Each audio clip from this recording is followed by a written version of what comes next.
सीतामाईंना या रावणाने पळवून दिलं ही बातमी या जटायूच्या कडून रामांना कळली आणि मग प्रभू रामचंद्र विलाप करत सीतेचा शोध घेत फिरत राहिले.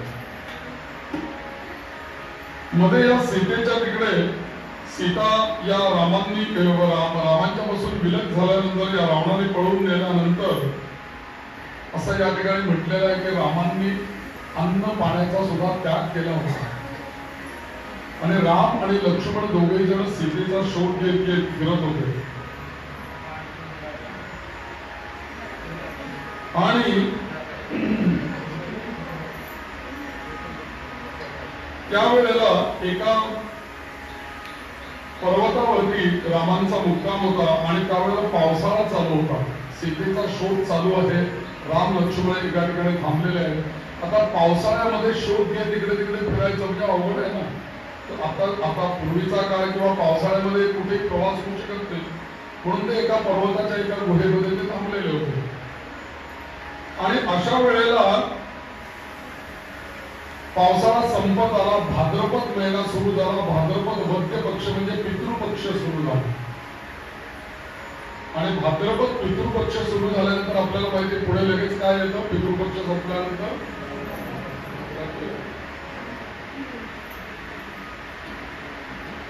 तर तिथे चर्चा चालू की काय करता येईल असा विचार चालू आहे तिथे. आणि असं म्हणतात तेवढ्याच तिथे विचार दोघांचा चालू आहे. पितृपक्ष चालू आहे. अश्विन महिना अगदी तोंडावर आलेला आहे.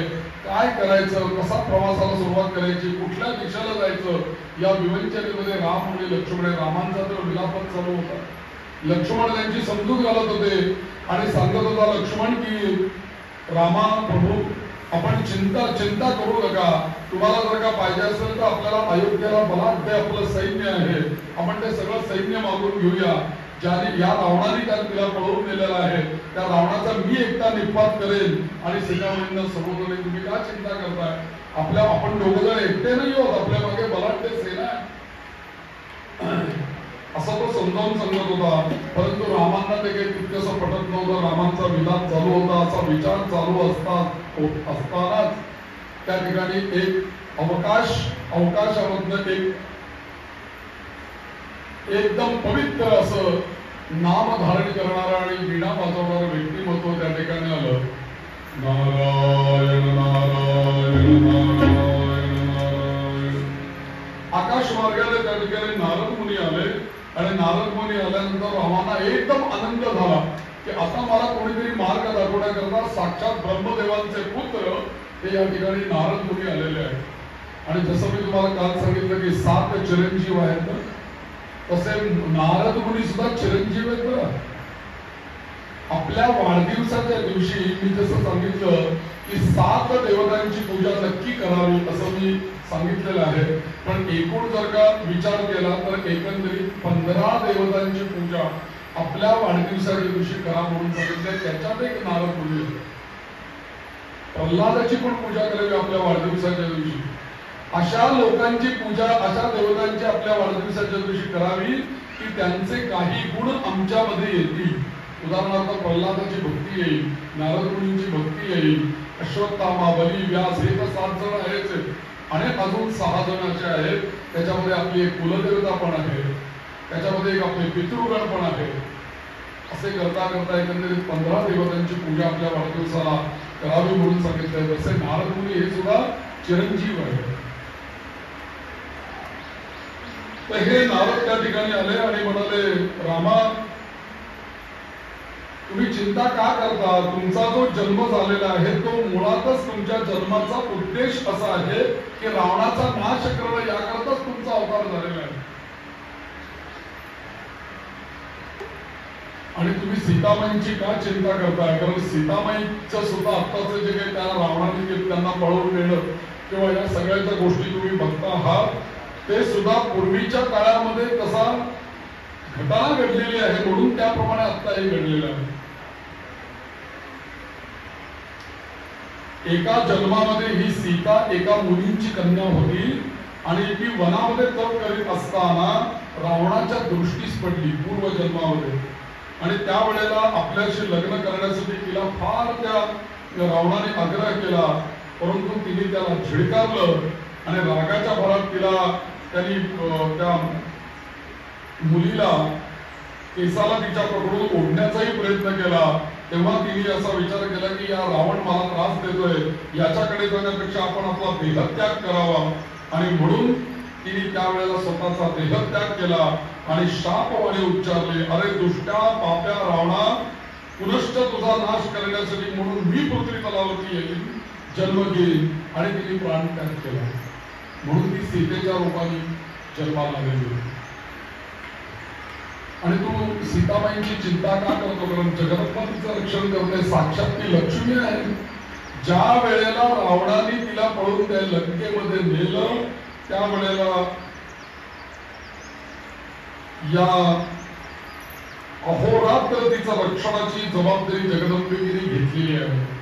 कारण का ज्या वेळेला ही लंकेमध्ये सीताबाई जाऊन पोहोचल्या त्यावेळेला तिला स्वर्गातल्या कामधेनूचं दूध आम्ही पाठवलेलं आहे.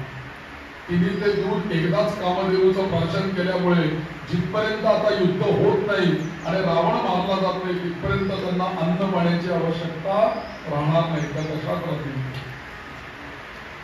कामधेनूचं साक्षात दूध नेऊन दिलेलं आहे त्यांना. त्यामुळे तू त्यांची चिंता करू नकोस. आणि भूक आणि तहान यांच्यावरती त्यांनी विजय मिळवलेला आहे. आणि आता मात्र तुला या दैत्याचा नाश कसा करायचा आहे रावणाचा आणि आता लगेचच नारद मुनींनी सांगायला सुरुवात केली. आता लांब कशाला, 2-4 दिवसावरच म्हणायचा अश्विन महिना सुरू होतोय, नवरात्र येते, देवीचं शारदीय नवरात्र येते. आपल्या दशरथ, आपल्या संपूर्ण कुळाची जी कुलदेवी आहे तिचा उत्सव आता जवळ येतोय, तेव्हा तू रामा तुम्ही तुमच्या कुलदेवतेचं पूजन करा. मी कालच आपल्याला सांगितलं की अयोध्येला दशरथ आणि राम यांच्या कुळाची कुलदेवता बडी महाकाली म्हणून फैजाबादला मंदिर आहे. मी कालच आपल्याला सांगितलं, तुम्ही गेलात की तिथे जाऊन या फैजाबादला. अश्विन महिना जवळ आलेला आहे, तर तुम्ही त्या भगवतीची कृपा पूजा करा, 9 दिवस उपवास करा, हवन करा, जप करा आणि त्या भगवतीचं याच ठिकाणी याच पर्वतावरती त्याचं अनुष्ठान करा. आणि सर्व काही नवरात्र व्यवस्थित झाल्यानंतर ही जगदंबाच काय करायचं तो योग्य मार्ग तुम्हाला दाखवेल, असा या रामांना नारद मुनींनी उपदेश केला. आणि तुम्ही चिंता करू नका, तुम्हाला मी हे नवरात्र सांगतो म्हणजे काय तुम्हीच पहिल्यांदा करताय असं नाहीये.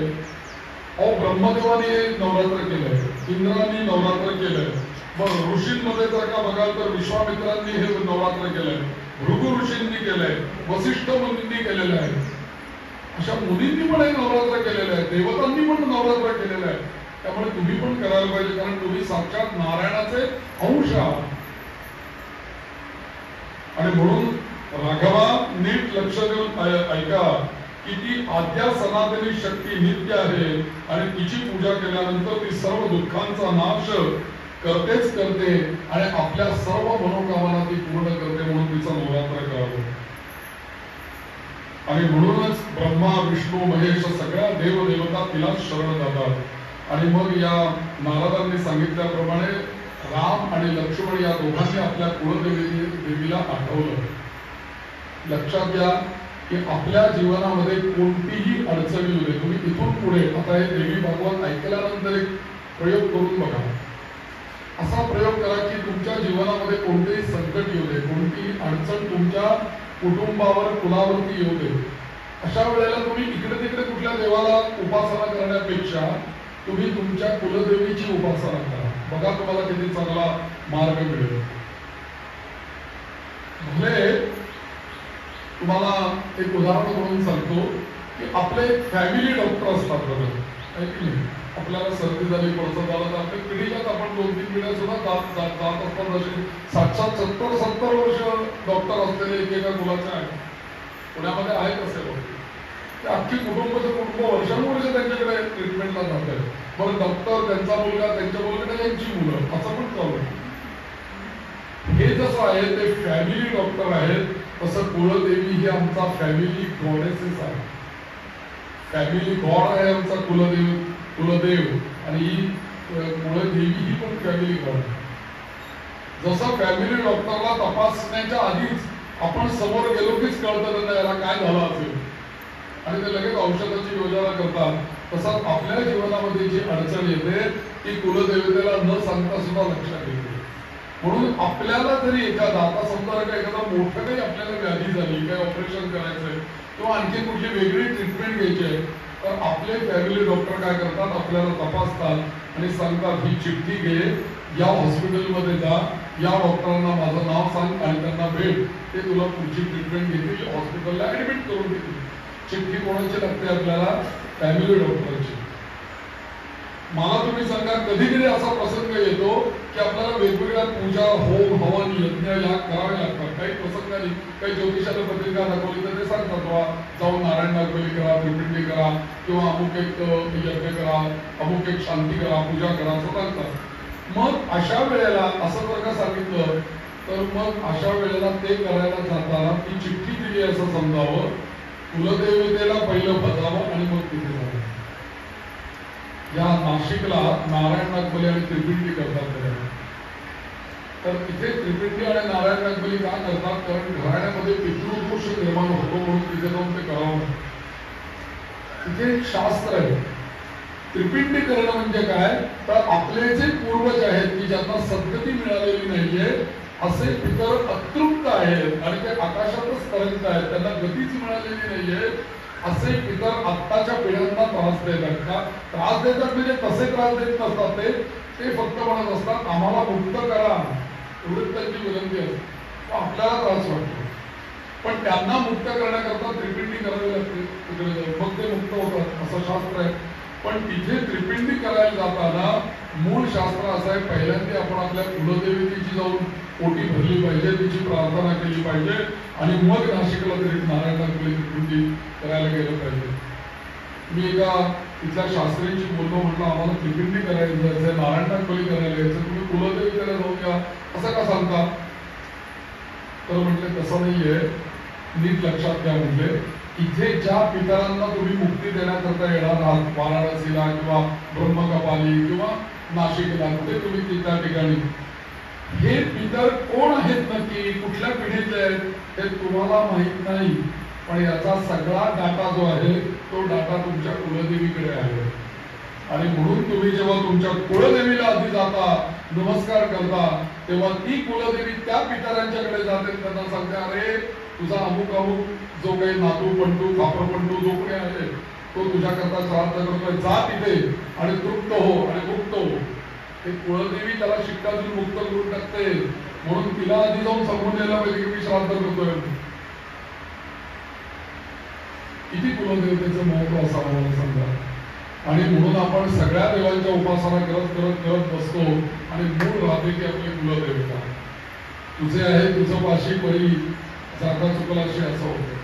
ती एवढी समर्थ जगदंबा आपल्या घरात असताना आणि पिढीच्या तिची आम्ही उपासना करत असताना तिला आम्ही विसरतो आणि कोणीतरी येऊन आम्हाला काहीतरी सांगताय मी त्याच्या मागे लागतो. असं होऊ शकत नाही. गुरु कृपा सुद्धा कुलदेवतेच्या आशीर्वादाशिवाय होऊ शकत नाही. लक्षात घ्या. रामांना केवढं मोठं कार्य करणं काय अशक्य होतं, पण प्रभू रामचंद्र हे विष्णूंचे अंश आहेत. विष्णूंचे अंश म्हणून 10 अवतारापैकी एक राम अवतार आहे आणि तो जेव्हा अवतार घेऊन जेव्हा राम येतात तेव्हा त्यांना सुद्धा रावणाला ठाप मारायचं आहे. पृथ्वी ही जी पृथ्वीवरचं पाप हलकं करायचं आहे, अत्याचार कमी करायचे आहे आणि राम राज्य सगळे काही निर्माण करायचं आहे. पण राम सुद्धा म्हणतात की मला त्याच्याकरता जगदंबेचा म्हणजेच माझ्या कुलदेवतेचा आशीर्वाद. रामांना जे कुलदेवतेचा आशीर्वाद आवश्यक आहे त्यांच्या कार्याकरता, आम्हाला का नको? आम्ही तर किती क्षुद्र कार्य करत असतो, मग आम्हाला तर सांगतो की आम्हाला स्वतःचंही आमचं एवढं सामर्थ्य नाहीये. रामांचं तरी स्वतःच सामर्थ्य होतं. मग अशा वेळेला आमची कुलदेवता आमच्या सतत पाठीशी उभी राहते. म्हणून इथे तो उपदेश केला आणि या रामांनी नारदांनी सांगितल्याप्रमाणे सर्व नवरात्र व्यवस्थित पार पडलं. आणि बरोबर अष्टमीच्या दिवशी रात्री महादेवींनी रामांना दर्शन दिलं. सर्वमंगल मांगल्ये शिवे सर्वार्थ साधिके शरण्ये त्र्यंबके गौरी नारायणी नमोस्तुते नारायणी नमोस्तुते नारायणी नमोस्तुते. जेव्हा प्रभू रामचंद्रांना या अष्टमीच्या दिवशी रात्री दर्शन दिलं तेव्हा जगदंबा रामांना सांगते अरे रामा, तुम्ही हे जे व्रत केलं ना त्या वनवासामध्ये सुद्धा तुम्ही मला अडवलं. या वनवासामध्ये माझी उपासना तुम्ही जी केली इतकी श्रेष्ठ आहे आणि इतकी सुंदर तुम्ही माझी उपासना केली, मी पूर्ण प्रसन्न आहे. काय तुला पाहिजे ते मागून घे माझ्याकडे. आणि मग रामांनी काहीच मागितलं नाही, पण आकाशात देवगण आले भरपूर आणि त्यांनी सांगितलं राम काही मागणार नाही, पण आम्ही मागतो या रामांकडनं त्या रावणाचा वध होईल अशी काहीतरी योजना जगदंबा करते. जगदंबा असं ऐकल्यानंतर एकदम हसली. अरे म्हणले हे का माहिती म्हणजे रामांनी त्याच्याकरता नवरात्र केलाय का? रामांना तरी अशी चिंता का असावी? कारण या जन्मामध्ये मनुष्य अवतार घेतलेला आहे, परंतु यापूर्वी माझ्याच कृपेने माझ्याच शक्ती वापरून यांनी मत्स्य अवतार घेतलाय, कूर्म अवतार घेतलाय, वराह अवतार घेतलाय, नरसिंह अवतार घेतलाय आणि आता हे राम आहे. प्रत्येक वेळेला माझीच तर शक्ती यांना उपयोगी पडलेली आहे. आणि लक्षात घ्या कालच्या कथेतली गोष्ट की ज्या वेळेला विष्णूंनी मणिद्वीपातला या जगदंबेचा मणिद्वीप नावाचा लोक बघितला, त्यावेळेला नखामध्ये जेव्हा त्यांनी संपूर्ण ब्रह्मांडाचं दर्शन केलं आणि या विष्णूंना ज्या वेळेला देवीने जगदंबेने उपदेश केला त्या वेळेला विष्णूंना तिने कोणता मंत्र दिला? नवार्णव मंत्र दिलेला आहे. तोही मी काल सांगितलं आपल्याला. ऐं ह्रीं क्लीं चामुंडाये विच्छे या मंत्राचा उपदेश विष्णूंनाच केलेला आहे. त्यामुळे विष्णूंचेच अवतार राम आहे. त्यामुळे ते जगदंबेशी तेव्हाच जोडले गेलेले आहेत. आणि म्हणून जगदंबेने सांगितलं की आता तू आता चिंता करू नकोस, रावण वधासाठी तू आता तयार हो आणि माझ्या अंशाने महाबली असे वानर तुला भरपूर प्राप्त होतील आणि प्रत्येक वानराला लढण्याची शक्ती मी प्रदान करेन. तू काय काळजी करू नको. काय पूर सेतू बांधायचा आहे, वानर पुढे येतील, त्यांना शक्ती मी प्रदान करेन. आणि याप्रमाणे अनेक देवदेवता तुला सहाय्य करतील. आणि तसाच या शेषनागाच्या अंशाने उत्पन्न झालेला हा लक्ष्मण रावण पुत्राचाही वध करेल. आणि अशा पद्धतीने सगळा रावणाचा निपात होईल आणि नंतर तो आनंदाने या राज्याचा उपभोग घेईल. माझ्या आशीर्वादाने किती हजार वर्ष तू राज्य करशील. जगदंबेने सांगितलं, ऐकून ठेवा फक्त. जगदंबा म्हणते रामांना, रावणाचा वध झाल्यानंतर तू जेव्हा अयोध्यापती होशील त्यानंतर पुढे 11,000 वर्ष तू राज्य करशील. हा माझा तुला आशीर्वाद. 11,000 वर्ष थोडक्यात रामराज्य टिकलं यापेक्षा बरंच आपण कल्पना करू. आता आपल्याला पुन्हा रामराज्य आणायचंय. पूर्वी 11,000 वर्ष येऊन गेलेले आहे रामराज्य मागच्या युगामध्ये. इतके वर्ष रामांचा उपासनेचा किंवा रामांच्या याचा प्रभाव राहिला. पुढे पुढे पुढे पुढे खरदूषणासारखे लोक येत राहिले. अजूनही येत आहेत, अंतर्बाह्य येत आहेत. त्यामुळे मग ते रामराज्य लांब जात आहे. पण आता आपल्याला जिद्दीने उभारून ते जगदंबेच्या कृपेने मिळवायचं आहे. तर अशा म्हणून शक्ती त्या रामांना प्रदान केली आणि या रामांनी राज्य केलं. आणि पुढे हे ऋषी सांगतात की याचप्रमाणे कर्मगतीचं जे काही कोणालाही कर्म चुकलं नाही हो. या समोर सांगताय की आपण गेल्यानंतर आपल्या बरोबर जे काही येतं ना ते फक्त आपण केलेलं कर्मच आहे. हे जे सगळं तू रामांचं सगळं जीवन बघितलंस, कृष्णांचंही जीवन मी थोडंसं तुला सांगतो. याच्यातनं एकच गोष्ट लक्षात ठेव की कर्मच तुझ्या बरोबर येतं आणि ते कर्मच तुला पुढे भोगावं लागतं. म्हणून कर्मणी एव अधिकार असते मा फलेषु कदाचन. आणि दुसरी गोष्ट म्हणजे एक श्लोक येतो बघा छान. त्या एका श्लोकामध्ये या 2 अध्यायांचा सार येऊन जाईल. असा श्लोक आहे, धनानि भूमौ पशवश्च गोष्ठे भार्या गृहद्वार जना स्मशाने. धनानि भूमौ, कितीही जरी धन मिळवलं तरी शेवटी आपण गेल्यानंतर ते धन कुठे राहणार आहे? भूमौ, इथेच राहणार आहे, आपल्या बरोबर कुठे येणार आहे? पशवश्च गोष्ठे, मी कुठला कुत्रा पाळलाय, मांजर पाळली, पोपट पाळलाय, गाय पाळली आहे, ते त्यांच्या याच्यामध्ये राहिले. मी गेल्यानंतर ते कुठे माझ्या बरोबर आले वरती. मग माझ्या जिच्या बरोबर मी 30 वर्ष 40 वर्ष 50 वर्ष 60 वर्ष संसार केला, ती भार्या माझ्या बरोबर आली का? तर त्याच्या या चरणामध्ये सांगतात भार्या गृहद्वार, घराच्या दरवाजापर्यंतच ती सोडायला आली तुम्हाला. पुढे काय? तुझ्या बरोबरचा जो परिवार होता ते कुठपर्यंत आले? जनाः स्मशाने, स्मशानापर्यंत आले. ते पण कुठे थांबले? त्यात एका मर्यादेला ते थांबून गेले. पुढे ज्या देहाने तू हे सगळे व्यवहार केले, संसार केला, हा देह तुझ्या बरोबर आला का? तोही नाही. देहश्चितायाम, तो चितेवरती ठेवला. परलोक मार्गे, आणि निघाला तो आता परलोकी. मग काय आलं तुझ्या बरोबर सगळ्यात शेवटी? कर्मानुगो गच्छति जीव एकः. म्हणून कर्म चांगलं करा, जैसी करणी. त्यामुळे कर्म जर का आपल्या हातनं चांगलं झालं त्या कर्माचं फल आपल्याला अत्यंत चांगलं मिळतं. आणि म्हणून धर्माचरण, धर्माची जी काही 4-5 जे काही मुख्य खांब आहेत त्यातला पहिला खांब आहे सत्य, दुसरा आहे पावित्र्य, तिसरा आहे दया आणि चौथा आहे दान. या 4 स्तंभांवरती धर्म आपला उभा. म्हणून सत्य हे आपल्या सनातन धर्माचं मूळ आहे. पावित्र्य हा एक विषय आहे. त्यानंतर दया आणि दान बघा तुम्ही एक नवरात्र जर का आपण केलं तर या सगळ्या गोष्टी आपल्या हातून जगदंबा करून घेतो, आपोआप घडतात या सगळ्या गोष्टी. कित्येक लोक नवरात्रामध्ये मौन ठेवतात किंवा बोलतच नाही करत आहेत. मला माहिती नसतं काही मंडळी नवरात्रात 9 दिवस पाठी पेन्सिल असते त्यांच्याकडे, बोलत नाही. आत्ताच्या काळामध्ये आमचे एक आधुनिक साधू परवा मला भेटले कि इस दुनिया में बड़े से बड़ा सिद्धि देने वाला मैं आपको एक उपवास व्रत बताऊंगा. मतलब क्या आपके पास उपाय है तो बताओ, हम लोगों को जाके बताएंगे क्या आपके पास है. तो बोले इस दुनिया में यदि कोई मोबाइल एक दिन के लिए दूर रखेगा तो 1 साल का उसे पुण्य मिलेगा. एक दिन यदि मोबाइल दूर रख सकता है तो पूरे साल भर का उसको फल मिलेगा. यही उपवास इस दुनिया में चलेगा. तर काही लोक मौन ठेवतात, काही लोक धान्य प्राण करतात, काही ह्या सगळ्या करण्यामध्ये बरेच वेळेला असं होतं की नवरात्र आमच्या घरी आता काय होतं की पिढ्या वेगवेगळ्या झाल्या ना, त्यामुळे जेव्हा 4 भाऊ असतात तेव्हा 4 भावांपैकी सर्वसाधारणपणे आपल्याकडे परंपरा अशी मोठ्या घरी नवरात्र होतं. मोठ्या घरी नवरात्र. मग हे 3 भाऊ काय सांगतात, बाबा नवरात्र या वर्षी आहे ना आमच्याकडे, मोठ्या भावाकडे बरोबर.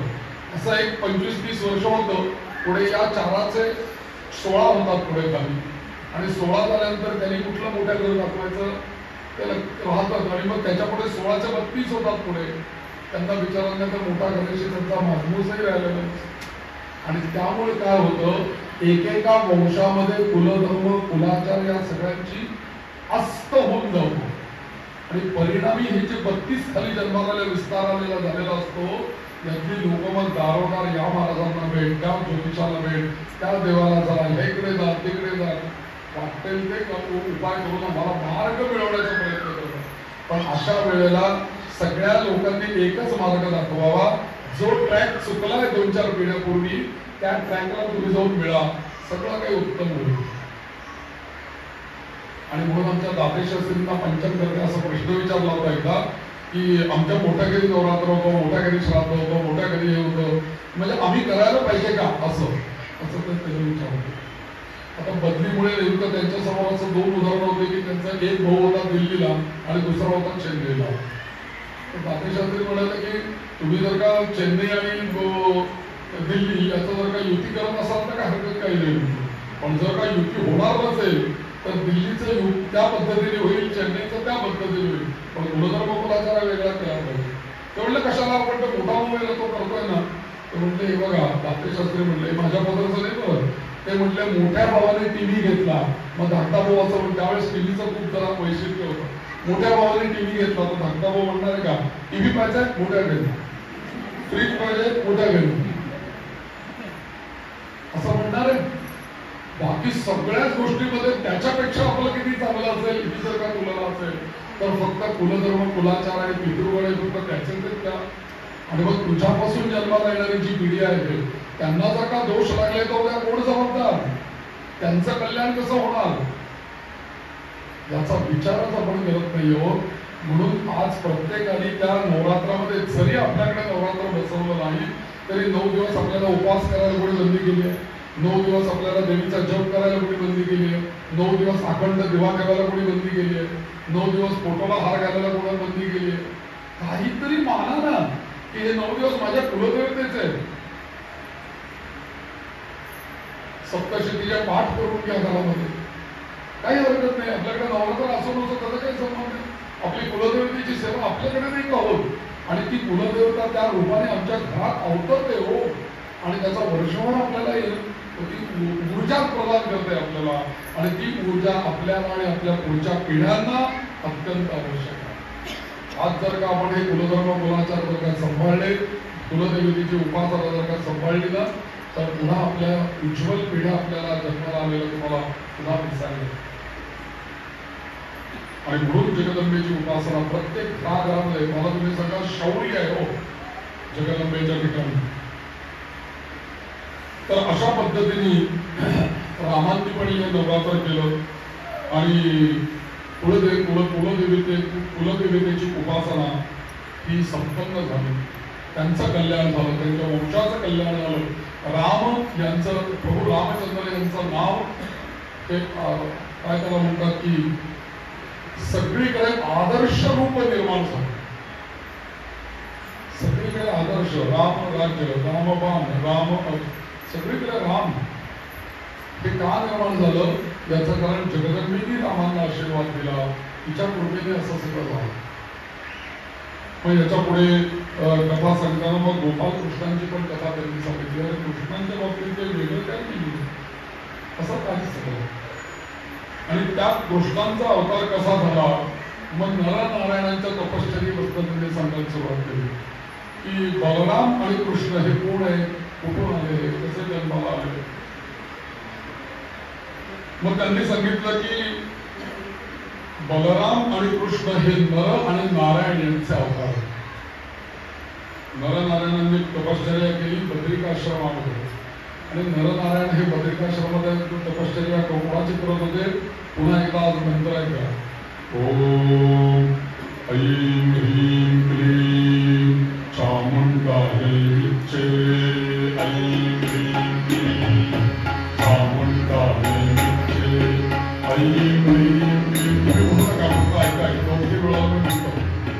ऐं ह्रीं क्लीं चामुंडायै विच्चे, ऐं ह्रीं क्लीं चामुंडायै विच्चे, ऐं ह्रीं क्लीं चामुंडायै विच्चे, ऐं ऐं ऐं ऐं ह्रीं ह्रीं ह्रीं ह्रीं ह्रीं ह्रीं ह्रीं ह्रीं क्लीं क्लीं क्लीं क्लीं चामुंडायै चामुंडायै विच्चे, ऐं ह्रीं क्लीं चामुंडायै विच्चे, ऐं ह्रीं क्लीं चामुंडायै विच्चे, ऐं ह्रीं क्लीं चामुंडायै विच्चे, ऐं ह्रीं क्लीं चामुंडायै विच्चे, चामुंडायै विच्चे, चामुंडायै विच्चे. ऐं ह्रीं क्लीं क्लीं विजय चामुंडायै. त्याला पुढे जेव्हा राक्षसांचा वध होईल ना तेव्हा चंड आणि मुंड येतील, त्यांचा दोघांचा वध केला म्हणून ती चामुंडा.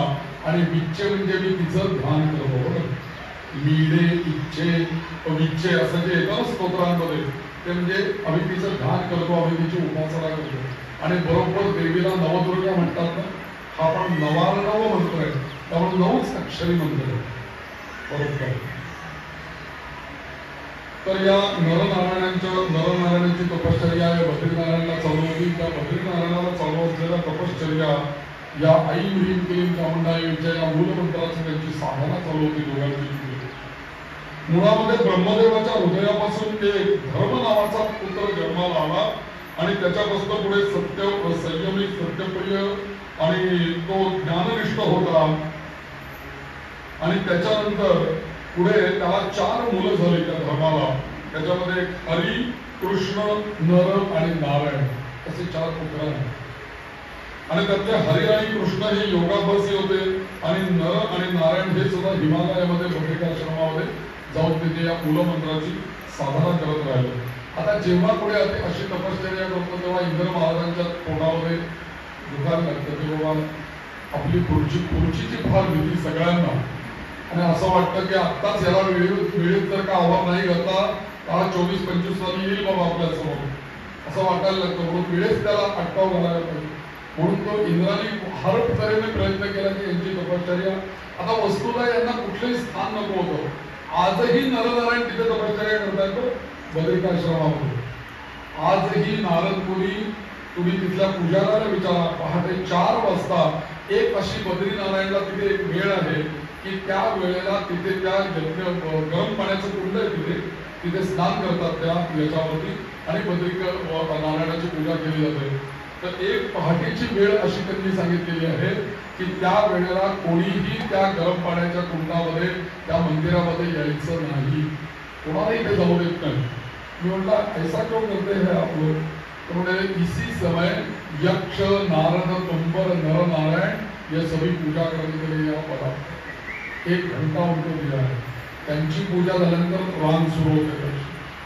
आजही तिथे सांगतात बद्रीनारायण तुम्ही जाऊन या, तिथे गेलं की हे विचारा तुम्ही. तर म्हणून अशा वेळेला हे नारायण आजही तिथे तपश्चर्या करतात आणि त्यांच्या याच्यामध्ये विघ्न करण्याकरता देवेंद्राने प्रयत्न केला, परंतु त्या देवेंद्राला काही तितकंसं यश मिळालं नाही.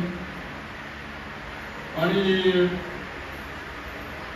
मग पुढे त्यांनी असा विचार केला की हे काही ऐकत नाही, यांना आपण कामबाणाचा उपयोग करून बघूया, त्यांची तपश्चर्या सोडतात नाही. म्हणून स्वर्गातनं मोठाल्या चांगल्या सुंदर सुंदर सुंदर सुंदर अशा अप्सरा सगळ्या पाठवून दिल्या. अप्सू म्हणजे पाणी आणि सरती म्हणजे पाण्यातनं निर्माण झालेल्या या सगळ्या अप्सरा मंथनाच्या वेळेला या सगळ्या सुंदर सुंदर अप्सरा त्यांनी त्या बद्रिकाश्रमामध्ये पाठवल्या. बरं, यांच्या मनामध्ये काम निर्माण व्हावा म्हणून त्यांनी त्या ठिकाणी वसंत ऋतूला पाठवून दिलं. जा बाबा वसंत ऋतू तिथे, जसा वसंत ऋतू जो आहे हा नवीन प्रजा जन्माला घालण्याचा ऋतू मानलेला आहे निसर्गाने. तर म्हणून तो वसंत ऋतूमध्ये नाही पालवी येते, पहिली सोबत येतो, सगळा नवनिर्मितीचा तो ऋतू आहे. म्हणून यांच्या मनामध्ये या अप्सरांना पाहून काम निर्माण होईल याकरता या सगळ्या अप्सरा पाठवल्या. आणि या अप्सरा तिथे आल्या, या दोघांनी त्यांचं स्वागत केलं, कंदमुलं फळं वगैरे सगळं काही दिलं आणि त्यांचं स्वागत झालं की ठीक आहे, ओके, तुम्ही राहा इथे, आम्ही आमच्या तपश्चर्याला. म्हणून ते जाऊन त्यालाच तर बसले. असं रोज चालायचं. असं काही महिने गेले, या अप्सरांकडे ते बघायलाही तयार नाही. ज्या करता त्यांना इथे पाठवलं होतं त्यांच्याकरता ते बघायलाही तयार नाही. आणि मग नंतर या अप्सरांनी शेवटी म्हटलं की काय आपल्याकडे बघतच नाही. आणि म्हणून त्यांना हा प्रश्न विचारला. त्यावेळेला ते म्हणाले, तुम्ही अप्सरा मला इंद्राने पाठवल्यात, मला काय माहित नाही का? इंद्राला कळत नाही का तुम्ही कोणाकडे काय कोणाला पाठवा म्हणून? थांबामुळे मी तुम्हाला पाठवतो. हा नर जो होता आणि नारायण, या नारायणाने आपल्या मांडीवरती फक्त एक अशी थाप मारली. त्यांनी 16,050 एवढ्या अप्सरा पाठवल्या होत्या बद्रिकाश्रमामध्ये. तशाच्या तशा दुसऱ्या 16,000 अप्सरा निर्माण झाल्या. म्हणजे एकंदरीत 32,100 एवढा अप्सरा तिथे निर्माण झाला. त्याच्या मांडीवरती थाप मारल्या बरोबर. आणि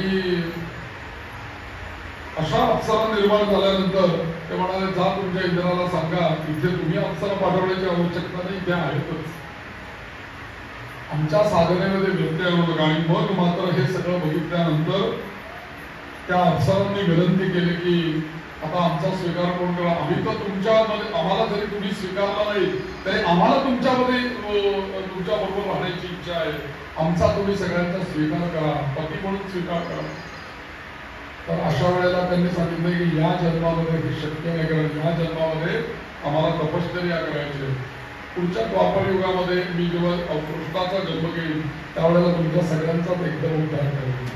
आणि म्हणून त्या अप्सरा त्या सगळ्या 16,108 पत्नी त्या सगळ्या आल्या, त्या सगळ्या या अप्सरा. तर याच्यामध्ये त्या नर आणि नारायण यांच्यापासून पुढे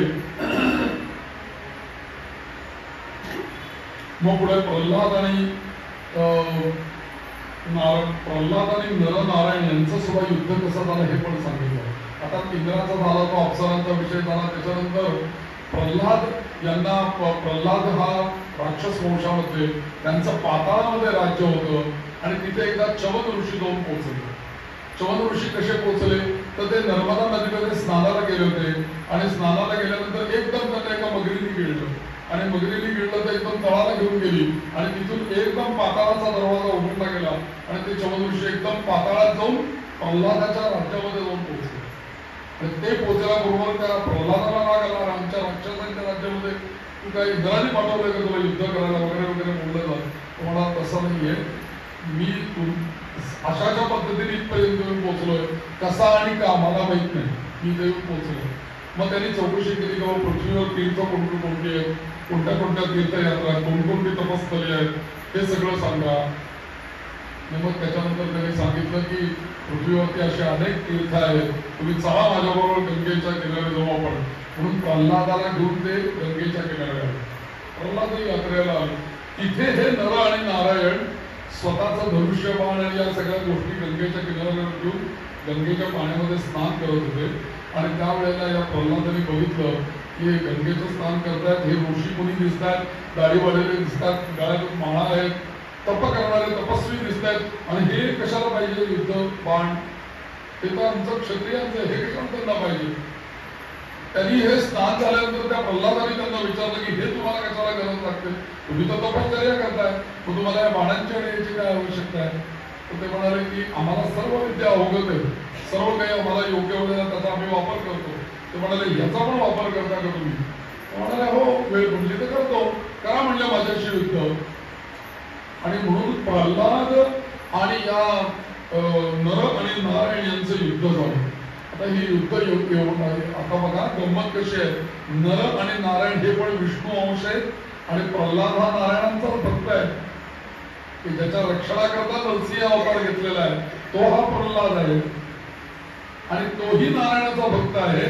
आणि हे नरनारायण हे नारायणांचे अंश आहेत, पण दोघांना एकमेकांची ओळख नाही म्हणून ते दोघं युद्ध करतायत. अनेक वर्षापर्यंत ते युद्ध केलं, कोणीच हारायला तयार नाही. कसे हरतील? कारण हा विष्णू भक्त आणि ते विष्णू अवतार, त्यामुळे कोणीच कोणाला हरवायला तयार नाही. पण शेवटी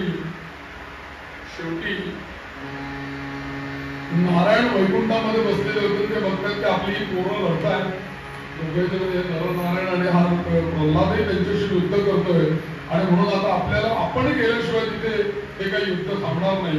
म्हणून शांताकारं भुजगशयनं शांताकारं भुजगशयनं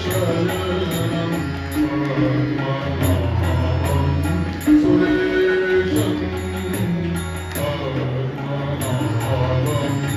सुरेशं विश्वाधारं गगनसदृशं विश्वाधारं गगनसदृशं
विष्णु भगवान की. हे नारायण कळवळले आणि ते तिथे आले आणि त्यांनी सांगितलं अरे तूही माझा आई माझा, आणि त्यामुळे कशाला तुम्ही युद्ध करताय? पितांबरधारी नारायण तिथे प्रकट झाले आणि मग त्यांनी दोघांना सांगितलं की तुम्ही दोघं अजिंक्य आहात, माझेच अंश आहात, माझेच शिष्य आहात, माझेच आहात, त्यामुळे तुम्ही एकमेकांमध्ये आता कधी वैर करू नका. आणि म्हणून या नरनारायणांनी पुढे या वसुदेव आणि देवकीच्या पोटी कृष्ण अवतार जो झाला तो नरनारायण अंशामधून त्यांचा अवतार झालेला आहे. कथामध्ये ज्या येत जातात त्या कश्यपांची एक कथा येते, त्याच्यानंतर शुक्राचार्यांची एक कथा येते. ही कथा अशी येते की शुक्राचार्य हे दैत्यगुरु आहे आणि देवांचं आणि दानवांचं सारखं युद्ध चालूच आहे. परंतु हे युद्ध चालू असताना घटना अशी घडली एकदा की देवांच्या वरती विजय मिळेना राक्षसांना. त्यावेळेला ते सगळे असुर गेले शुक्राचार्यांकडे आणि म्हणायला लागले की महाराज काहीतरी करा ना, म्हणे तुम्ही हे करा, आमच्याकरता काहीतरी जप जाप्य मंत्र काहीतरी आम्हाला द्या की आम्हाला देवांवरती विजय मिळेल. आणि त्यावेळेला शुक्राचार्य म्हणाले की या देवांना मला हरवता येईल असा मंत्र आत्ता तरी माझ्याकडे नाही, आत्ता मी तुम्हाला काहीच देऊ शकत नाही.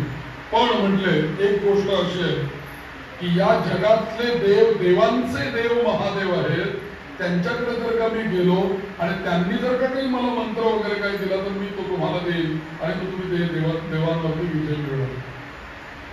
आणि म्हणून हे शुक्राचार्य सरळ यांच्याकडे गेले, शंकरांच्याकडे गेले. आणि शंकरांच्याकडे गेल्यानंतर ते देवाधिदेव महादेव यांची त्यांनी स्तुती केली, त्यांच्याकडे प्रार्थना केली. आणि शुक्राचार्यांनी एकच मागणी केली शंकरांच्या पुढे, मोठं कोडच टाकलो, जे देवांचे देव महादेव आहेत त्या देवांनाच हरवण्याकरता मला मंत्र द्या. आता महादेवांना कोडं असं पडलं की मंत्र द्यावा का न द्यावा, दिला तरी म्हणजे न दिला तरी ह्याने तर तपश्चर्या केलेली, मला काहीतरी तर दिलं पाहिजे. पण आता मग याला आपण कोडं घालूया. म्हणून त्यांनी असं सांगितलं की तू असं कर, आजपासून म्हणे मी सांगते तोपर्यंत कमीत कमी 1000 वर्ष इथून पुढे तू असं कर, शीर्षासनात उभा राहा, डोकं खाली पाय वरती असा उभा राहा. आणि असं उभा राहून केवळ धूम आणि वायू प्राशन करून तपश्चर्या कर. आणि मग म्हणे तुला योग्य मंत्र प्राप्त होईल, किंवा मी जो आता मंत्र देतो आहे तो मंत्र तुला फलद्रूप होईल. जेव्हा तू अशी तपश्चर्या करशील तेव्हा मी दिलेला मंत्र तुला फलप्राप्ती होईल त्याची. आणि मग म्हणाला ठीक आहे. शुक्राचार्यांनी मग मान झुकवली, नमस्कार केला, नमः पार्वती पते हर महादेव. तुझ्या आज्ञेप्रमाणे मी जातो आणि अनुष्ठानाला लगेच सुरुवात करतो. आणि ते लगेच जाऊन अनुष्ठानाला बसतो. देवतांना हरवायचंच आहे आपल्याला. आणि असं होताना एक गोष्ट काय घडली तिथे की शुक्राचार्य आता शीर्षासनात आहेत आणि ते या महादेवाचा मंत्र मिळवण्याकरता ते तपश्चर्या करत आहेत. इकडे हे दानव यांनी सगळी शस्त्र खाली ठेवली. देवांना एक पत्र पाठवलं इंद्राला, किंवा सध्या आम्ही काही युद्धाला तयार नाही आहोत, सध्या आमच्यावर आक्रमण करू नका, आमचा पांढरा झेंडा आहे, शरणागत काही नाही. देवही खूप झाला कशाला ते आक्रमण करत नाही तर आपण कशाला जाऊन आक्रमण करायचं. त्यांना काही माहित नव्हतं की शुक्राचार्य मंत्र करतात वगैरे म्हणून. त्या शुक्राचार्यांचा मंत्र करतात, पण नंतर त्यांच्या लक्षात आलं की बाबा काहीतरी गडबड आहे. शुक्राचार्यांचं त्यांना वार्ता इंद्राला कळली. इंद्र गेले बृहस्पतीकडे, काय करायचं या शुक्राचार्यांच्या वरती. ते म्हणाले चिंता का करतोय, तुझी मुलगी आहे ना तिला ते पाठवून शुक्राचार्यांची सेवा करायला, ते बरोबर तपश्चर्या. आणि म्हणून इंद्राने स्वतःच्या मुलीला शुक्राचार्यांच्याकडे पाठवून दिली, जा जाऊन सेवा करते तपश्चर्येमध्ये 1000 वर्ष. आणि म्हणून ही मुलगी तिथे आली आणि मुलगी त्या शुक्राचार्यांची सेवा करते. पण इकडे सेवा करता करता तिकडे होत गेली. पण इकडे असून नुसते स्वस्त बसलेले होते. यांच्याशी कपट कसं करता येईल ते सगळ्या देवतांनी ठरवलं. आणि असं ठरवलं की आता शुक्राचार्य तिथे नाहीये, बृहस्पतींनाच आपण तयार करू, शुक्राचार्य बनवू आणि या दैत्यांच्या याच्यामध्ये पाठवून देऊ. आणि म्हणून बृहस्पतींनी शुक्राचार्यांचं रूप घेतलं, दैत्यांच्या राज्यामध्ये जाऊन राहिले. आता शुक्राचार्य आले, असंच त्यांना वाटलं की आले शुक्राचार्य मंत्र घेऊन आपल्याकरता. सगळे दैत्य त्यांच्या भोवती जमा झाले. आणि मग ते होतेच साक्षात बृहस्पती. त्यामुळे त्यांनी त्या सगळ्यांना उपदेश करायला सुरुवात केली. बृहस्पती म्हणजे उर्फ शुक्राचार्य, शुक्राचार्यांचा उपदेश चालू झाला. हे सगळे देव ऐकतात तो उपदेश. त्यांना बिचाऱ्यांना माहित नाही की हे बृहस्पती आहेत म्हणून. पण नंतर काय झालं की तिकडे यांची 10,000 वर्षाची तपश्चर्या पूर्ण झाली. आणि ही मुलगी समोर होती. आणि या मुलीने इतकी चांगली सेवा केली. त्यांच्या वेळेवर त्यांना संध्याचं फळीभांड देणं, भस्म देणं, स्नानाचे कपडे देणं वगैरे जे काही त्यांना लागत होतं ते सगळं तिने अगदी मनोभावे त्यांची सेवा केली. आणि मग अर्थातच शुक्राचार्य प्रसन्न झाले. ते म्हणले काय मुली तुला काय पाहिजे. ते म्हणाले मी काय पाहिजे हे तुम्हाला माहिती, काय हेतूने मी इथे आलेलो आहे. तुम्ही कशाला मला तुमची मानून घ्या, एवढंच माझी इच्छा आहे.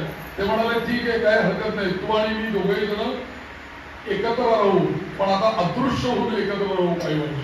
म्हणून ते दोघे जण अदृश्य रूपाने राहिले. इकडे यांचा बृहस्पतीचा उपदेश दैत्यांना चालूच आहे. आणि त्या वेळेला मात्र काय झालं, शुक्राचार्यांचं तेही काही वर्ष संपली. आणि ते म्हटले नाही मला आता गेलं पाहिजे, दैत्यांच्या करता मी मंत्र आणलेला आहे तो त्यांना दिला पाहिजे. आणि म्हणून खरे शुक्राचार्य दैत्यांच्या राज्यात गेले. बाबा आता मी मंत्र आणला तो घ्या आणि करा आक्रमण देवांवरती आणि करा आता त्यांच्याशी युद्ध असं सांगायला म्हणून खरे शुक्राचार्य तिथे पोहोचले.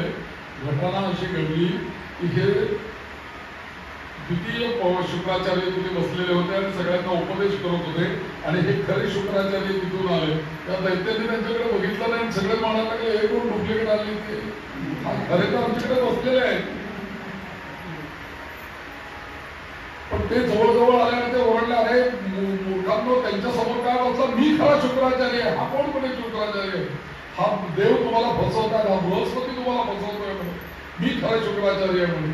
मी मंत्र आणायला तुमच्याकरता गेलो बोलून मंत्र कुठून आला तुमच्याकडे? दैत्यांना कुठे पटावं कारण इतके वर्ष यांचाच उपदेश ऐकलाय त्यामुळे हा एकटे आत्ता आलेला उपदेश द्यायला यांचं कोण ऐकणार? म्हणाले नाही तुम्ही काही खरे शुक्राचार्य नाही, तुम्ही फसवताय, तुम्हीच मायावी आहात. सगळ्यांनी म्हणून आम्ही आक्रमण करून तुम्हाला हाकलून देऊ येत ना, त्याच्यात तुम्ही आपल्या तुमच्या मार्गाने निघून जा, आम्हाला तुम्हाला कुठलंही शासन करायला बृहस्पती हसत होते. छान छान छान आपलं योग्य अस्त्र लागू पडलेलं आहे दैत्यांवरती.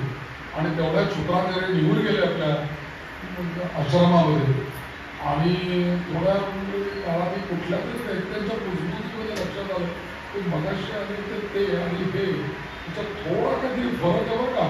मला ते पहिले आपले जुने होते ना ते मायावी म्हणून तुम्ही म्हणताय तेच वाटतात बरं, हेच जरा थोडेसे मायावी वाटतात मला. शोध घ्या. आणि त्यांच्यानंतर लक्षात आलं की आपले खरे शुक्राचार्य तेच आहेत. आता ते तर रागवले, त्यांना असं कसं काय बघ दैत्यांचा राजा त्यावेळेचा प्रल्हादाला त्यांनी पुढे केलं किंवा महाराज तुम्ही चला ते शुक्राचार्य आमचं काय ऐकणार नाही, आम्हाला तर ते शाप देऊन भस्मच करतील. पण प्रल्हाद पुढे झाले आणि जे खरे शुक्राचार्य होते त्यांच्याकडे सगळे जाऊन पोहोचले आणि मग त्यांची प्रार्थना केली की बाबा आमचं चुकलं म्हणून मायावी आम्ही हे केलं. एवढ्या काळामध्ये हे जे काही दैत्य आहेत इंद्राने असा विचार केला आता हीच संधी आहे, हे जरा चलबिचल झालेले आहेत, याच वेळेला यांना सगळ्यांना ठोकून काढलं पाहिजे म्हणून लगेच देवांनी आक्रमण केलं. आता तिथे मूळही शुक्राचार्य नव्हते, मायावी नव्हते, मग दैत्याला वाचवणार कोण? सगळे दैत्य उठले आणि भृगु ऋषींच्या पत्नीकडे जाऊन त्याचा आश्रय घेऊन थांबले. कारण तिच्याकडे काही विद्या होत्या, ती सामर्थ्य संपन्न होती. तिने आपल्या मायेने सगळ्यांना जाऊन घेतला. काही काळजी करू नका, विष्णू योजना शंकर योजना कोणी योग्य मिळेल, कोण तुम्हाला आपला बाल बी बघा नाही होऊ शकतो कसा म्हणायचे तुम्ही माझ्या. आणि आले ना सगळे देव त्यावेळेला इंद्र आणि विष्णू, इंद्राच्या शरीरात विष्णूंनी प्रवेश केला आणि त्यावेळेस ते युद्ध सुरू झालं. आणि त्यावेळेला ही भृगु ऋषींची पत्नी त्याला प्रतिकार करायला लागली. मग विष्णूंनी लगेच सुदर्शन चक्र सोडलं आणि तिचा शरीरच्छेद केला. आता भृगु ऋषींच्या पत्नीला मारल्याबरोबर भृगु ऋषी काय लगेचच भृगु ऋषी तिथपर्यंत पोहोचले. त्यांच्याकडे विद्या होत्या, त्यांनी पत्नीला जिवंत केलं. पण विष्णू तुम्हाला हे शोभतं का? तुम्ही कर्म केलं एका ऋषींच्या पत्नीवरती, तुम्ही सुदर्शन चक्र चालवता, तुम्ही चांगलं कर्म केलं नाही, तुम्हाला मी शाप देतो. म्हणून त्या भृगु ऋषींनी शाप दिला. म्हणून भृगूंचा शाप विष्णूंना आहे तो असा आहे की या माझ्या पत्नीचा शिरच्छेद तुम्ही केल्यामुळे तुम्हाला वारंवार वारंवार पृथ्वीवरती गर्भावास घडत राहील आणि तुम्हाला अवतार घ्यायला लागतील. हा माझा तुम्हाला शाप आहे. आणि म्हणून त्याच्यानंतर भगवंताचे असे वेगवेगळे अवतार झाले. त्यापैकीच राम आणि कृष्ण हे त्याच भगवंताचे 10 अवतारापैकी अवतार आहेत. आणि म्हणूनच त्याकरता तेव्हापासून या भृगु ऋषींचा जो शाप विष्णूंना लागलेला आहे तो असाच लागलेला आहे.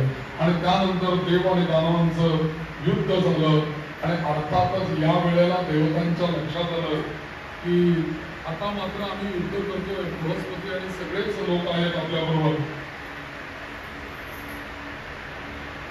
बृहस्पती आणि सगळे देव आपण एकत्र आहोत, परंतु आपण सगळे एकत्र असताना सुद्धा आपल्याकडे काहीतरी कमी पडतंय. ते कमी पडतंय म्हणजे काय तर ते म्हणले आम्ही लढतोय पण आमच्याकडे शक्तीच कमी पडते आहे, आमच्यापेक्षा दैत्यांची शक्ती वाढते.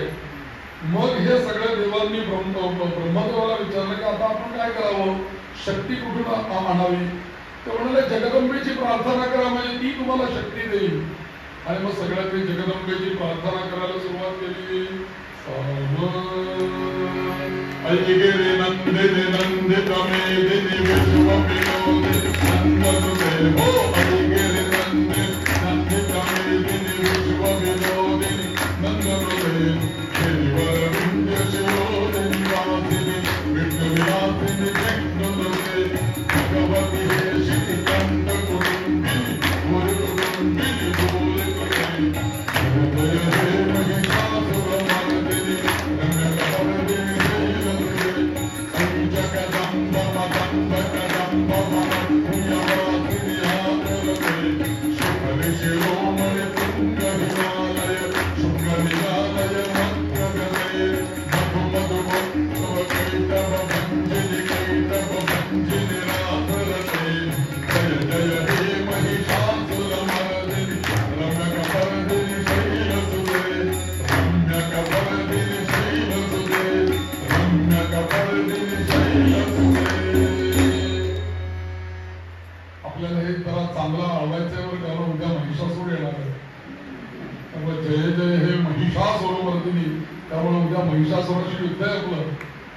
त्यामुळे तो कसा जन्माला आला, त्याने कसं हे केलं, देवीने कसा ठार मारलं, आणि याच युद्धाचा परिपाक किंवा या युद्धाची आठवण म्हणूनच आपण शारदीय नवरात्र साजरा करतो. कारण या 9 दिवस देवीने त्या महिषासुराशी युद्ध केलेलं आहे आणि विजयादशमीच्या दिवशी देवीला महिषासुरावरती विजय मिळाला. एवढं करून ते थांबले नाहीत तर पुढे चंडमुंडही पाठवले होते, शुंभनिशुंभही पाठवले होते. या सगळ्यांचा निपात कसा केला ते उद्या आपल्याला ऐकायचं. त्यामुळे उद्या आपल्याला गोंधळी मी म्हणणार आहे, तो म्हणावं नाही. गोंधळ म्हटल्याशिवाय देवी काही प्रगट नाही, शोभा म्हटल्याशिवाय देवी येत नाही. ते सगळे आता ती एकदा जेव्हा तिच्या त्या ह्याच्यामध्ये येईल त्यावेळेला तिला ते ऐकवणं आपलं काम आहे. त्यामुळे त्या वेळेला ते आपण ऐकूया. आता या देवतांनी सगळ्या स्मरण केलं की तू महिषासुरमर्दिनी आहेस, अनेक राक्षसांचा तू निपात केलेला आहे. या सगळ्या दैत्यांपासून आता देवी तूच आमचं रक्षण कर. आणि म्हणून सगळे देव तिला शरण गेले आणि शरण गेल्यानंतर स्तुती झाली. त्यावेळेला ती सिंहावर बसलेली देवी अत्यंत शुभ उत्तम अशी वस्त्र आणि अलंकार परिधान केलेली, हातामध्ये शंख आणि चक्र आणि कमळ धारण केलेली. म्हणजे कोण शक्ती? वैष्णवी शक्ती. शंख चक्र गदा आणि कमळ विष्णूंचं आहे ना, तिच्या हातात तेच आहे. म्हणजे ही वैष्णवी शक्ती. अत्यंत मनोहर असं तिचं दिव्य रूप पाहिलं आणि सगळे दैत्य तर तिला पाहून घाबरूनच गेले की हे आली बाबा आता आले महिषासूर चंडमुंडानंतर आता आपलाच नंबर आहे. त्यामुळे ते घाबरले, ते एकदम काही बोले नसे झाले. पण देव मात्र एकदम आनंदी झाले. आता आले, काय चिंता करण्याचं कारण नाही, जगदंबा आता काय असेल ते पाहून येईल. पण हे सगळं होताना या सगळ्या दैत्यांमध्ये प्रल्हाद खूप हुशार होते. ते म्हणले अरे जे देवांना प्रसन्न होते स्तुतीने ते आपल्याला का प्रसन्न होणार? आम्ही तिची स्तुती गायला ते आपल्याला आशीर्वाद देईल, आपण तिची स्तुती गायला सुरुवात करू. या देवी सर्वभूतेषु मातृरूपेण संस्थिता, या देवी मातृरूपेण सगळ्या जगाची माता आहे ती. आपल्याला प्रसन्न होणार, आपणच रोगी दिला शरण. या देवी सर्वभूतेषु मातृरूपेण संस्थिता, नमस्तस्यै नमस्तस्यै नमस्तस्यै नमो नमः, नमस्तस्यै नमो नमः, नमस्तस्यै नमो नमः. आणि प्रल्हादाने जी स्तुती केली ना ती ह्रीम ह्या अक्षराने स्तुती केली. ऐम ह्रीम क्लीम, त्यातलं ह्रीम हे प्रल्हादाने जप करायला सुरुवात केली. ह्रीम ह्रीम ह्रीम ह्रीम ह्रीम ह्रीम.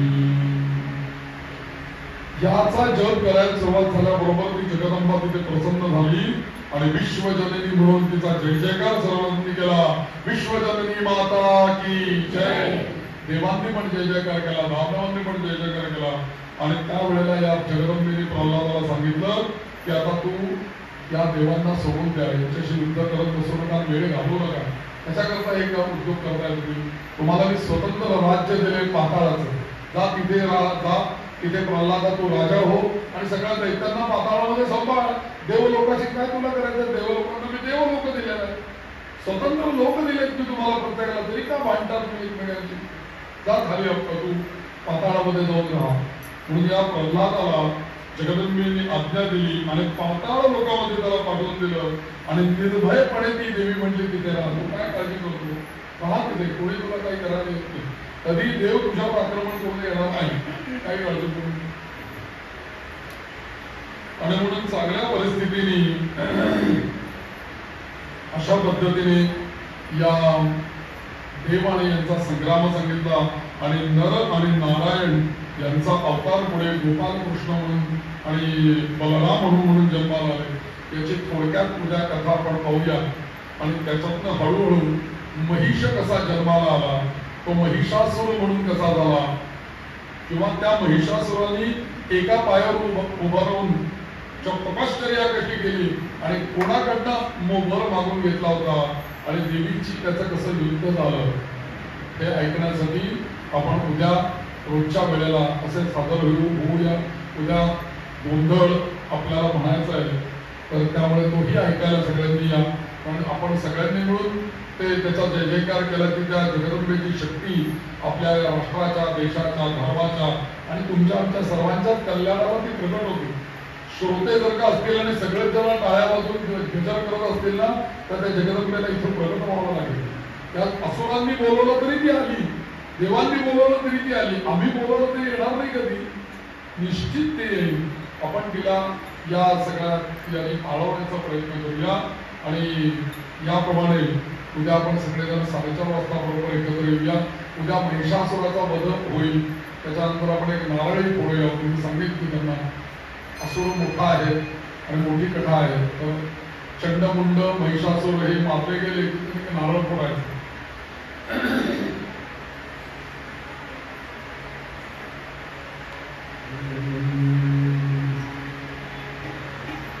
जय दुर्गा जय दुर्गा भवानी माता जय दुर्गा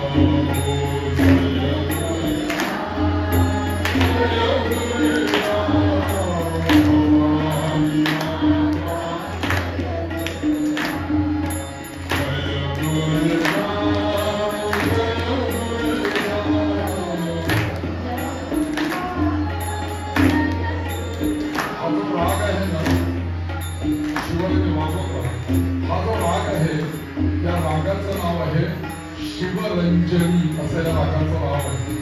हे शिव आहे आणि शिवांची रंजन करणारी कोण आहे, आदिशक्ती जगदंबा महाकाली आहे. कालच आपण बघितलं ना. त्यामुळे या रागामध्ये हा राग नाहीये, संगीतात राग पण आहेत आणि रागिणी पण आहे. त्यातली बागेश्वरी, शिवरंजनी या सगळ्या रागिणी आहेत आणि हिंडोल, मालकौस हे सगळे राग आहेत. तर मी असा हा राग इथे निवडण्याचं कारण का की या रागामध्ये शिव आणि शक्ती हे दोघे जण एकत्र आहेत. लक्षात म्हणतो तो तिचा जो नाजूकपणा आहे तो इथे दिसतो बघा म्हणताना.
Ram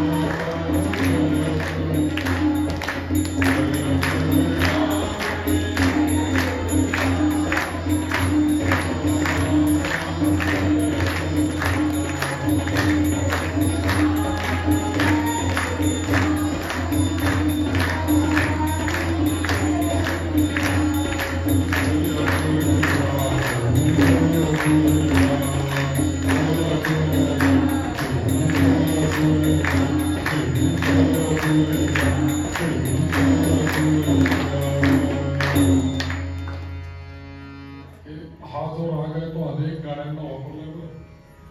एक धागा जाने कहा, सगळे त्याच्यातले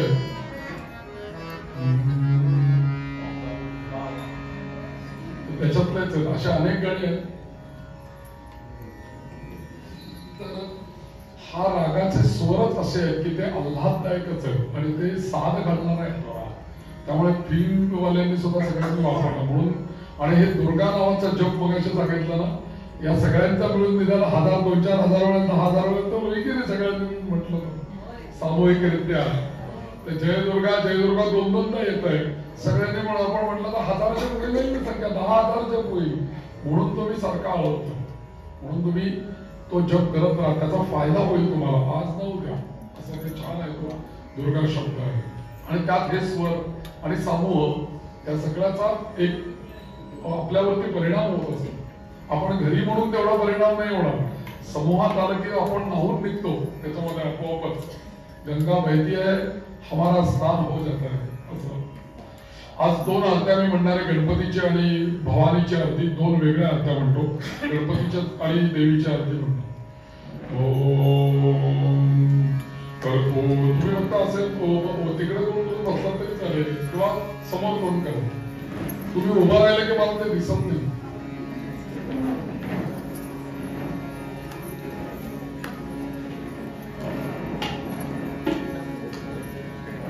पण एक आयोजकांकडनं मंदिर व्यवस्थापनाकडनं अशी एक सूचना आलेली आहे की उद्यापासून आपल्या ज्या काही गाड्या आपण 2 व्हीलर 4 व्हीलर ज्या काही आणतो या सगळ्या आत न आणता गाड्या मेन रोडला पार्क करा जिथे कुठे जागा असेल तिथे आणि मग आत या.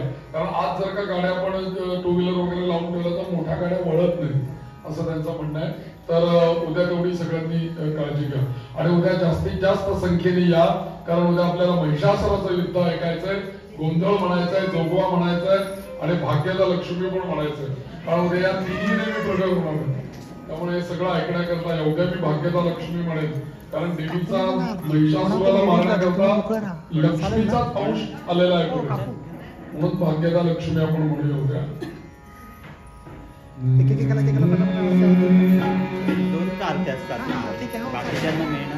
ओम तू सुख करता तू दुःख हरता विघ्न विनाशक मोरया.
संकटी रक्षी शरण तुला गणपती बाप्पा मोरया. मंगलमूर्ती मोरया गणपती बाप्पा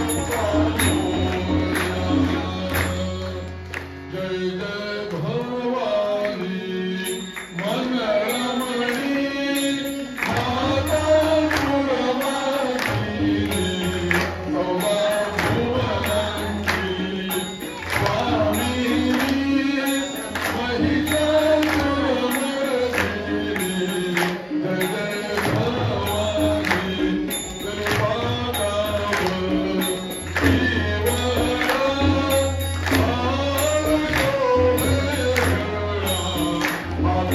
Hey!